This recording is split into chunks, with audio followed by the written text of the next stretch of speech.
నమస్తే, welcome to our channel. So ప్రస్తుతం మనతో పాటు ఉన్నారు అపోలో హాస్పిటల్స్ నుంచి senior consultant gynae oncologist doctor Sai Lakshmi Diana గారు ఉన్నారు. మేడంతో మాట్లాడి కంప్లీట్ డీటెయిల్స్ తెలుసుకుందాం. నమస్తే మేడం. నమస్తే అండి. సో మేడం, జనరల్గా మనం ప్రతి ఇంట్లో ఒక చిన్న స్థాయి, ఒక మిడిల్ క్లాస్ కంటే ఒక పేదవాడి దగ్గర నుంచి ఒక హై రేంజ్ క్లాస్ వరకు అందరి ఇంట్లో ఈ ఫ్రిడ్జ్ అనేది చాలా కామన్. రకరకాల ఫ్రిడ్జ్ కూడా వస్తున్నాయి. సో డబల్ డోర్ అని, సింగిల్ డోర్ అని, పెద్ద పెద్ద బీరువాల్లాగా అయిపోతున్నాయి. సో మనము ఫ్రిడ్జ్లో ప్రతి ఒక్క వస్తువు పెట్టుకుంటున్నాం ఈ రోజుల్లో. అంటే పిండి, ఫ్రూట్స్, వెజిటేబుల్స్ అన్నీ పెట్టుకుంటున్నాం. సో ఎస్పెషల్లీ ఫ్రిడ్జ్లో ఉండాల్సిన ఐటమ్స్ ఏంటి, ఉండకూడని ఐటమ్స్ ఏంటి? సో దీనివల్ల మీరు అంటున్నారు కదా, ఎక్కువగా ఫ్రిడ్జ్లో స్టోర్ చేసుకుంటే హెల్త్ ప్రాబ్లమ్స్ ఎక్కువ వస్తాయి, ఎస్పెషల్లీ క్యాన్సర్స్ కూడా వస్తున్నాయి అని చెప్పుకొస్తున్నారు కదా. సో దీని గురించి ఏం చెప్తారు మేడం? బేసికలీ అండి, ఫ్రిడ్జ్లో పెడితే మనం ఎలా అంటే కూరలో అన్నం మిగిలిపోయిన ఫ్రిడ్జ్లో పెట్టి మళ్ళీ నెక్స్ట్ డే వేడి చేసుకున్నాం, 2 రోజుల తర్వాత మళ్ళీ వేడి చేసుకున్నాం తింటున్నాము. సో ప్రాబ్లం ఫ్రిడ్జ్లో పెట్టడం కాదు, ప్రాబ్లం ఏంటి అంటే మళ్ళీ దాన్ని రీహీట్ చేయటం. ఓకే. అండ్ ఈ రీహీట్ చేసినప్పుడు ఏదన్నా కూడా ఆయిల్ కానీ, మసాలాస్ కానీ, స్పైసెస్ కానీ రీహీట్ చేసినప్పుడు న్యూట్రిషనల్ వాల్యూ తగ్గిపోతుంది. దాంట్లో ఉన్న విటమిన్స్, మినరల్స్ అవి చనిపోతాయి. అండ్ ఆయిల్ కానీ మళ్ళీ రీహీట్ అయితే మళ్ళీ దాంట్లో నుంచి వచ్చే కెమికల్స్ మూలంగా ఆరోగ్యం పాడవుతుంది. ఓకే. సో ఇప్పుడు మీరు ఫ్రిడ్జ్లో పెరుగు పెట్టుకున్నారు, మజ్జిగ పెట్టుకున్నారు, జ్యూస్ పెట్టుకున్నారు, అవి అలాగే తీసి చల్లగా తిన్నారు, బాగుంది, that is fine, that is not a problem. But ఫ్రిడ్జ్లో కూర పెట్టుకున్నారు, రీహీట్ చేశారు, దాంట్లో మళ్ళీ కొన్ని కెమికల్స్ రిలీజ్ అయినాయి ఆ రీహీట్ మూలంగా, ఆ కెమికల్స్ మళ్ళీ మీరు ఇంజెస్ట్ చేశారు, మళ్ళీ కొంచెం కూర మిగిలిందని మళ్ళీ దాన్ని ఫ్రిడ్జ్లో పెట్టారు, మళ్ళీ దాన్ని ఇంకోసారి రీహీట్ చేశారు. సో ఫ్రిడ్జ్లో పెట్టడం ఎందుకంటే మళ్ళీ దాన్ని ఇంకోసారి మనం వాడుకోవచ్చు అని.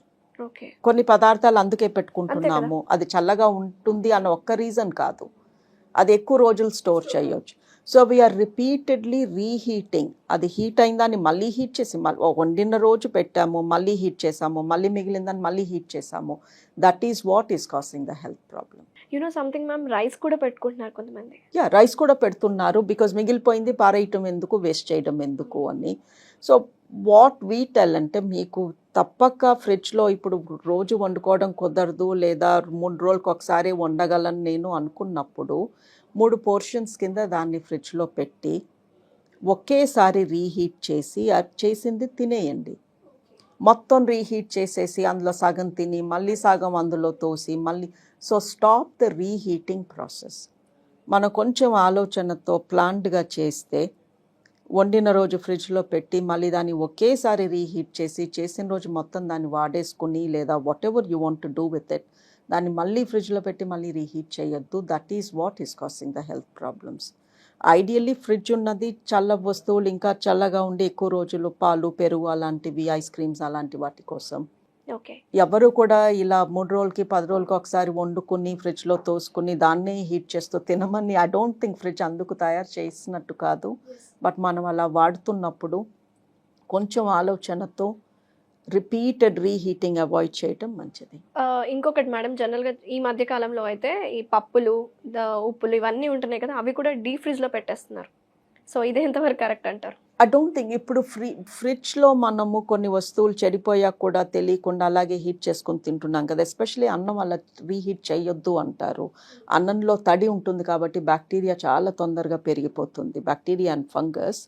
But fruits and vegetables freeze చేస్తే న్యూట్రిషనల్ వాల్యూ పోదు. ఓకే. బట్ అదే ఫ్రిడ్జ్లో అలా దాని లైఫ్ పెరుగుతూ ఉంటే దానిలో ఉన్న విటమిన్ అండ్ మినరల్ కంటెంట్ తగ్గిపోతుంది. అట్లా అన్ని కందిపప్పులు, మినపప్పులు పెట్టుకుంటే అడ్వాంటేజ్ నాకు తెలీదు. బట్ పచ్చి కూరగాయలు కానీ మీకు చాలా ఎక్కువ క్వాంటిటీ ఉన్నప్పుడు వాటిని వెంటనే స్నాప్ ఫ్రీజ్ చేసి ఫ్రీజర్లో పెడితే దాని న్యూట్రిషనల్ వాల్యూ పోదు అంటారు. బట్ ఐ థింక్ మీరు అన్నట్టు ఈ పప్పులు, ఇవన్నీ మసాలాలు ఎందుకు పెడుతున్నారంటే పురుగులు పడుతున్నాయి బయట పెడితే అని. Exactly ma'am. అది దానికోసం ఫ్రిడ్జ్, అసలు పురుగులు పట్టకుండా వాళ్ళ అమ్మాలి, కానీ పురుగులు పట్టేస్తున్నాయి అని మనం ఫ్రీజర్లో పెట్టుకోవడం I don't do it. But అందులో తప్పేమీ లేదేమో. ఓకే. బట్ న్యూట్రిషనల్ వాల్యూ అండి ఫ్రీజర్లో పెడితే పోదు. బట్ దాన్ని డిఫ్రాస్ట్ చేశాక, ఓకే, ఇప్పుడు ఒక కూరగాయ ఫ్రీజర్లో పెట్టారు, దాన్ని తీసి అది మెత్తగా అయిపోయి నార్మల్ టెంపరేచర్కి వచ్చాక మళ్ళీ దాన్ని పొరపాటున కూడా ఫ్రీజర్లో పెట్టకూడదు, వాడేసుకోవాలి. అండ్ ఇంకొకటి మేడం, లైక్ వాటర్ మిలన్స్ కానీ ఏదైనా ఫ్రూట్స్ని కట్ చేసేసి అండ్ డైరెక్ట్గా తోసేస్తూ ఉంటారు ఫ్రిడ్జ్లో. సో దానివల్ల మళ్ళీ కుళ్ళిపోకుండా ఉంటుంది అని చెప్పి తోస్తారు.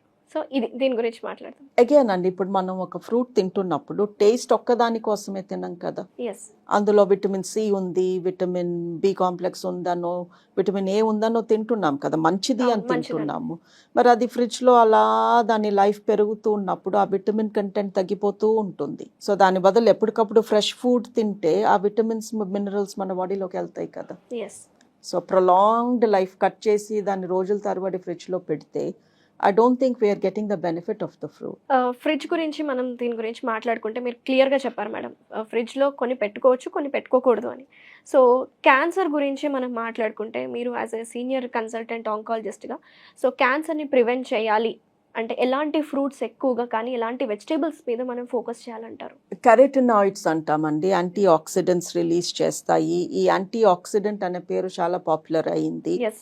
ఈ యాంటీ ఆక్సిడెంట్ మూలంగా మన బాడీలో క్యాన్సర్ కణాలు తయారవుతుంటే ఈ యాంటీ ఆక్సిడెంట్స్ వాటిని చంపేస్తాయి, క్యాన్సర్ కణాలు పోతాయి, మన ఇమ్యూనిటీ పెరుగుతుంది అని.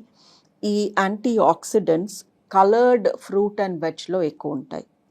సో ఏ ఫ్రూట్ కన్నా రంగు ఉంటాయి, ఎర్ర రంగు, పచ్చ రంగు, orange, pink colour like grapes and watermelon and beetroots, colour ఉన్న any fruit or vegetable is very rich in antioxidants. And pumpkin, that's meant to be very good. But అలాని కలర్ లేదు అని జామకాయో గ్రీన్ గ్రేప్స్ మంచివి కావు అని కాదు. I don't think ఈ ప్రపంచంలో మంచిది కాని ఫ్రూట్ ఆర్ వెజిటబుల్ అనేది లేదు. బట్ వీలైనప్పుడు కలర్ ఉన్న fruits and vegetables are meant to be better. ఎక్కువగా అవి తీసుకుంటే మంచిది అంటారు. మనకు ఒక చాయిస్ ఉంది కాబట్టి టేక్ కలర్డ్. ఆర్ పిల్లలకి పెట్టేటప్పుడు కూడా ఫ్రూట్స్ లో కలర్డ్ వి ఏమన్నా పెడుతున్నామా?